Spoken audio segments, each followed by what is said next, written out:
What's up guys, Tyler from TopSoundDesign.com here. So today we're going to look at these time-based rulers right here you see, and the conductor rulers over here. So to jump right in, I have all of them pulled up, I believe. So with these time-based rulers right here, you see bars, beats right there, which is default, minutes and seconds, which is normally what I keep it on. These time codes and feet frames and samples, those are for movies and so you see time code here and feet and frames. Those are for video within Pro Tools, so we're not going to mess with that yet. So we'll just keep it on minutes and seconds. And down here we have the conductor rulers, which is markers, tempo, meter, key, and chords. So I have all those pulled up and you can see them right here in order. So let's start out with tempo. You can see I have 69 as a tempo here. The default is 120 of what Pro Tools normally starts a session at. So to change that, we're just going to double click on that little red arrow right there at the very beginning and type in whatever tempo you desire. I'm going to keep it on 69.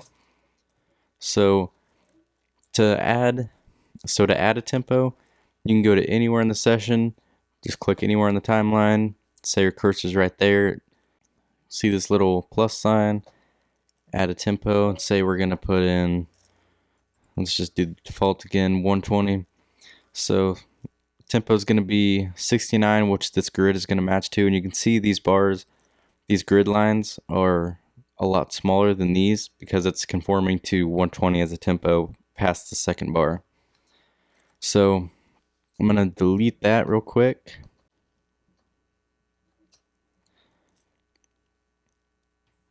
Alright, and what I did there, I'll just drag my mouse and hit delete, and that'll delete whatever you have going right there.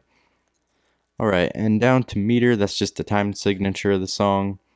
Most commercial music is going to be in 4/4 or something not far off from that. And down to key, if your song is going to be the same key the whole song, I'll usually hide that. There's no need in having it up. But pick whatever your key is, and you can actually do the same thing as we did with the tempo. You can add another key. That's going to be if your song changes to another key at a certain point. Just click the plus, and Pro Tools has a bunch of keys you can pick from here. So we're going to cancel out of that and say we want to hide that. All you got to do is go back into here and hide that key by clicking on it. Make sure it's not check marked. Alright, and going down to chords. This is another really cool Pro Tools thing. So if you have, say on bar 2 again, put your cursor right there, you have a certain chord that goes to that spot. Just going to click the plus there and pick whatever chord you want. You know, you have all the notes. Say it's A major, there you go. So that's pretty cool. I don't ever use that though really. So I'm going to hide that again. Alright, and going on to markers. So this is another really helpful thing in Pro Tools.